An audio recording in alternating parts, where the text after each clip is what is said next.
मैं समझता हूँ कि बिहार की राजनीति में जो इतना बड़ा उलटफेर हुआ है कि कोई एक एमएलए, कोई एक एमपी या एक छोटा समूह नहीं बल्कि पूरी की पूरी पार्टी, पूरी की पूरी सरकार ही पलट गई। जनादेश विधानसभा चुनाव में जनता ने जो दिया, जो जनादेश था वह जनादेश ही बदल गया, वही पलट गया। जो लोग हारे वो जीत गए और जो अलायंस जीता वो बिखर गया। उसका जो सबसे मेजर पार्टनर है वो विपक्ष में बैठा है। तो ये एक अभूतपूर्व घटना है। आयाराम गयाराम की राजनीति से हमारा देश पहले से वाकिफ़ है, लेकिन उसका दल बदल विधेयक के और ज़्यादा कठोर किए जाने के बाद का ये एक बहुत दिलचस्प नज़ारा है जो बिहार में हमने देखा है। सवाल इस बात का है कि नीतीश कुमार ने ऐसा क्यों किया? क्या महज अपने तत्कालीन उप मुख्यमंत्री तेजस्वी पर जो एफआईआर दर्ज हुआ था वही एक कारण था? तो ये दलील इसलिए नहीं सही ठहरती है क्योंकि जिस वक्त 2015 में नीतीश कुमार ने गठबंधन की तरफ से, महागठबंधन की तरफ से मुख्यमंत्री के प्रत्याशी के तौर पे अपना अभियान चालू किया चुनाव में, उस वक्त भी उनके महागठबंधन के प्रमुख नेता, बल्कि यूँ कहा जाए कि जो सबसे बड़े कमांडर इन चीफ थे, वो करप्शन की केस में बाकायदे सजा याफ्ता थे। एफआईआर नहीं था, सजा याफ्ता थे। तो उस वक्त सजा याफ्ता लालू प्रसाद के नेतृत्व में या उनके साथ मिलकर कैंपेन करने में, सरकार बनाने की दावेदारी पेश करने में उन्हें कोई दिक्कत नहीं थी। लेकिन सिर्फ एक एफआईआर को बहाना बनाकर अगर उन्होंने इतना बड़ा कदम उठाया तो ये सियासत में यकीन इस पर नहीं किया जा सकता। मुझे लगता है कि इसके पहले की अगर बैकग्राउंड आप देखें तो वो लगातार बीजेपी के नज़दीक जा रहे थे कई महीनों से। इसके पीछे क्या कारण रहे, ये इनका खुलासा संभवतः भविष्य में ज़रूर कभी न कभी होगा। लेकिन ये यकीनन मानना पड़ेगा कि बीजेपी के साथ उनका जाना लगभग तयशुदा था, जिसे दूसरे जो उनके गठबंधन के सहयोगी थे उन्होंने समय पर हस्तक्षेप नहीं किया, जिसकी वजह से उनको मुंह की खानी पड़ी।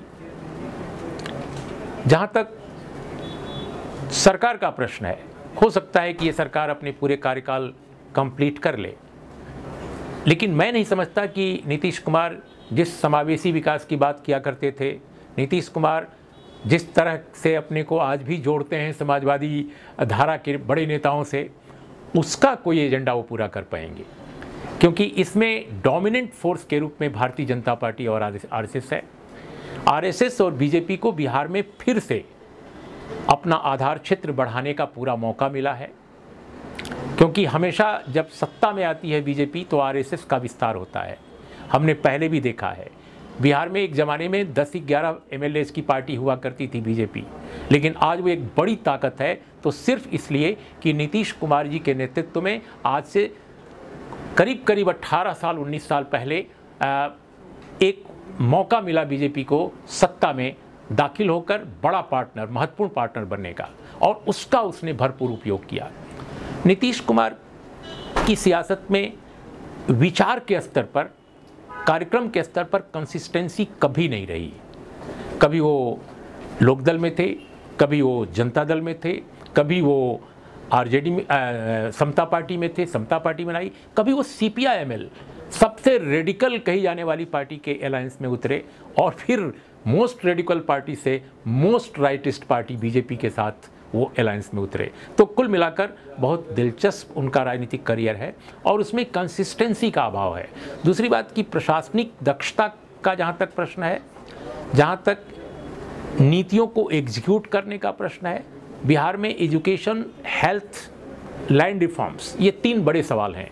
इन तीनों पर नीतीश कुमार जब बीजेपी के साथ मुख्यमंत्री पहले दौर में थे और जब लालू प्रसाद के साथ थे तब, और अब जब बने हैं, मुझे नहीं लगता कि कोई ऐसा उल्लेखनीय काम दर्ज हुआ हो जिसे कहा जा सके कि बिहार की तस्वीर बदलने में वो सहायक साबित हुआ।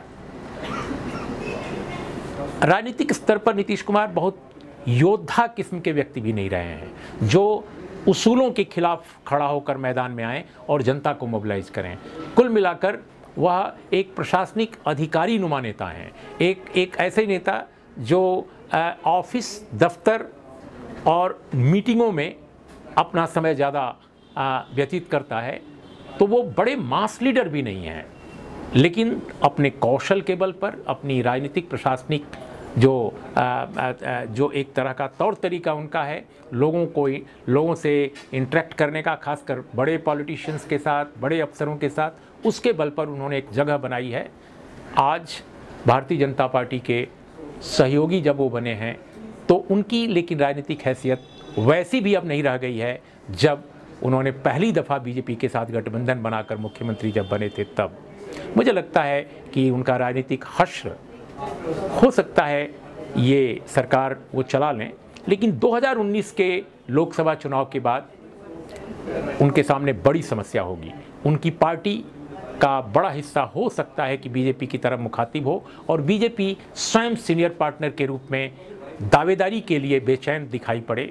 उस वक्त नीतीश कुमार के सामने बड़ी समस्या होगी कि वो क्या करें, बीजेपी में स्वयं मिल जाएं या अपनी पार्टी का बिहार में गोवा की उस महाराष्ट्रवादी गोमांतक पार्टी का हस्त्र देखें जिसने कभी बीजेपी को अपने सर पे कंधे पर बैठाकर गोवा में राजनीति का मैदान दिया था, लेकिन बाद में वह गोमांतक पार्टी स्वयं सिमट गई और बीजेपी सबसे बड़ी पार्टी के रूप में इमर्ज कर गई। तो मुझे यही लगता है फिलहाल कि बिहार की सियासत में शायद ऐसा ही होने वाला है।